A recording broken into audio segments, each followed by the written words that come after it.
नमस्कार, बिहार तक में आपका स्वागत है और मैं हूं सुजीत। विपक्षी एकजुटता मुहिम के तहत बिहार के मुख्यमंत्री नीतीश कुमार ने आज उड़ीसा के मुख्यमंत्री नवीन पटनायक से मुलाकात की। मुलाकात भी हुई, बात भी हुई, साथ साथ लंच भी किया गया। लेकिन लंच के बाद जब दोनों नेताओं का वक्तव्य सामने आया तो ये समझ में नहीं आया कि इन दोनों नेताओं ने एक ही बात कही कि हम पुराने दोस्त हैं, हमारा पुराना रिश्ता है और इसी के तहत ये मिलने आए हैं। गठबंधन को लेकर कोई बातचीत नहीं हुई। अब सोचिए, पूरे देश की जनता, पूरे बिहार की जनता ये जानती है कि बिहार के मुख्यमंत्री नीतीश कुमार आजकल विपक्षी दलों की एकजुटता को मजबूत करने के लिए, उन्हें एक साथ लाने के लिए मुहिम चला रहे हैं और लगातार यात्राएं भी कर रहे हैं। पहले दिल्ली गए, फिर कलकत्ता गए, फिर लखनऊ गए, आज भुवनेश्वर में हैं। तो कौन नहीं जानता है कि नीतीश कुमार किस सिलसिले में नेताओं से मिल रहे हैं, विपक्षी दलों के नेताओं से मिल रहे हैं। 2024 के लोकसभा चुनाव के लिए विपक्षी दलों को एकजुट करने की मुहिम में नीतीश कुमार लगे हुए हैं। लेकिन उड़ीसा जाने के बाद, भुवनेश्वर जाने के बाद, नवीन पटनायक से मिलने के बाद ऐसा क्यों कहा गया कि गठबंधन पर कोई बातचीत नहीं हुई? तो इसके पीछे की वजह जान लीजिए। नवीन पटनायक 2000 से उड़ीसा के मुख्यमंत्री हैं, 5 मार्च 2000 से, यानी कि 23 वर्ष उन्होंने पूरे कर लिए हैं मुख्यमंत्री के तौर पर। और पहले उनका गठबंधन बीजेपी के साथ था, जिस प्रकार से नीतीश कुमार का गठबंधन पहले बीजेपी के साथ था। लेकिन उन्होंने 2009 में ही बीजेपी का साथ छोड़ दिया। नीतीश कुमार ने पहली बार कब छोड़ा? 2013 में बीजेपी का साथ, और उसके बाद दोबारा 2022 में। नवीन पटनायक का जो पार्टी है बीजू जनता दल, वो लगातार सत्ता में है और 2009 में बीजेपी का साथ छोड़ने के बाद वो अकेले अपने दम पर चुनाव लड़ती है, चाहे वो विधानसभा का हो, चाहे वो लोकसभा का हो, और जबरदस्त सफलता पाती है। अब 2019 का ही आप देख लीजिए, जो रिजल्ट है उड़ीसा में 146 सीट है विधानसभा की, उसमें से 112 सीटों पर बीजू जनता दल ने जीत पाई और लोकसभा की 21 सीटों में से 12 सीटें बीजू जनता दल ने जीती।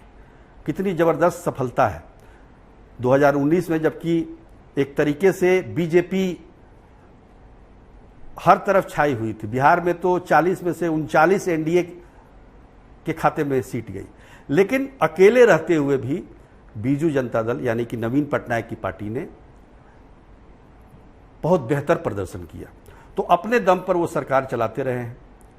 और ये भी बात सोच लीजिए कि अब तक आज़ादी के बाद जो मुख्यमंत्री हम कह सकते हैं कि पूरे देश में हैं, उसमें सबसे ज़्यादा दिनों तक मुख्यमंत्री रहने का जो रिकॉर्ड है उसमें तीसरे नंबर पर है नवीन पटनायक, जबकि नीतीश कुमार अभी 12वें नंबर पर हैं। 11वें नंबर पर बिहार के ही जो पहले मुख्यमंत्री थे स्वर्गीय श्री कृष्ण सिंह हैं। तो अंतर ये है कि अकेले रहकर बीजू जनता दल ने अपने आधार को इतना मजबूत कर लिया है उड़ीसा में कि उनको किसी के सहारे की जरूरत नहीं है। उनको केंद्र की राजनीति से भी मतलब नहीं है, क्योंकि आप देखेंगे कि नवीन पटनायक राष्ट्रीय मुद्दों पर आधारित, ये कह लीजिए मुद्दों पर आधारित वो समर्थन देते हैं। उनको लगता है कि इस पर समर्थन देना चाहिए तो समर्थन देते हैं, चाहे केंद्र में कांग्रेस की सरकार हो या फिर बीजेपी की सरकार हो, इससे उनको कोई फर्क नहीं पड़ता है। तो उन्होंने अपने राज्य पर फोकस किया हुआ है और इसका नतीजा ये है कि पिछले 23 वर्षों से उड़ीसा ने जिस गति से तरक्की की है और किसी राज्य में इस प्रकार की तरक्की नहीं देखी गई है। तो कुल मिलाकर यह कहा जा सकता है कि नवीन पटनायक ने यही कहा होगा कि भाई हमको अकेले रहने दीजिए। वो 2009 से जिस प्रकार से कांग्रेस और बीजेपी दोनों से समान दूरी बनाकर रह रहे हैं, उसी प्रकार से रहना चाहते हैं। अब देखिए 11 मई को नीतीश कुमार का अगला दौरा मुंबई का है, महाराष्ट्र का है, जहां वो एनसीपी के वरिष्ठ नेता शरद पवार और शिवसेना प्रमुख और महाराष्ट्र के पूर्व सीएम उद्धव ठाकरे से मुलाकात करेंगे। ये मुलाकात भी काफ़ी अहम है क्योंकि उसके 2 दिन बाद यानी 13 मई को कर्नाटक का रिजल्ट भी आना है, उसमें भी पता चल जाएगा। और उसी हफ्ते यानी कि अगले हफ्ते जो 16 विधायक हैं शिवसेना के, उद्धव ठाकरे गुट के, उस पर सुप्रीम कोर्ट का भी फैसला आ जाएगा। तो बहुत सारी गतिविधियां होने वाली हैं और इसलिए जो महाराष्ट्र का दौरा है नीतीश कुमार का, वो काफ़ी अहम माना जा रहा है। तो इंतजार कीजिए महाराष्ट्र के दौरे का। उड़ीसा का दौरा आज पूरा हुआ। नीतीश कुमार लगातार विपक्षी दलों को एकजुट करने के प्रयास में लगे हुए हैं। अब देखिए इसमें कितनी सफलता मिल पाती है। आज के लिए बस इतना ही।